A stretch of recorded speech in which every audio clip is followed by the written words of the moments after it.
சமீபத்தில் நடிகர் அஜித் மருத்துவமனையில் அனுமதிக்கப்பட்டதாக தகவல் வந்துள்ளது. அஜித் ஏன் மருத்துவமனை சென்றார் என்பது குறித்த உண்மையான தகவல் தற்போது வெளிவந்துள்ளது. அஜித் தற்போது விடாமுயற்சி படத்தில் நடித்து வருகிறார். இதன் பெரும்பாலான படப்பிடிப்பு துபாய் மற்றும் அரபு நாடுகளில் படமாக்கப்பட்ட நிலையில் மீதம் இருக்கும் காட்சிகளின் படப்பிடிப்புக்காக விரைவில் படக்குழுவினர் மீண்டும் வெளிநாட்டு பயணம் மேற்கொள்ள திட்டமிட்டு வருகின்றனர். இந்நிலையில் லால் சலாம் படத்தின் தோல்வியினால் லைக்கா நிறுவனம் நிதி நெருக்கடியில் இருப்பதால் அஜித்தின் விடாமுயற்சி படத்திற்கு இப்போதைக்கு செலவு செய்ய வேண்டாம் என்றும் அதை கொஞ்ச காலம் கிடப்பில் போடலாம் என்கிற முடிவுக்கு லைக்கா நிறுவனம் வந்துவிட்டதாக ஒரு அதிர்ச்சி தகவல் காட்டு தீ போல் பரவி வருகிறது.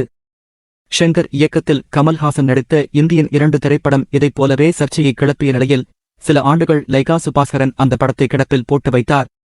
இந்நிலையில் அஜித்தின் விடாமுயற்சி படத்திற்கும் தற்போது அதே நிலைமைதான் என அதிர்ச்சி தகவல் கிளம்பியுள்ளது.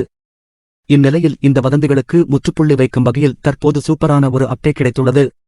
விடாமுயற்சி திரைப்படத்தின் அடுத்தகட்ட படப்பிடிப்பு மார்ச் 15ஆம் தேதி அஜர்பைஜானில் துவங்கவுள்ளதாகவும் தொடர்ந்து 30 நாட்கள் அங்கு படப்பிடிப்பு நடக்க இருப்பதாகவும் தகவல் வந்துள்ளது.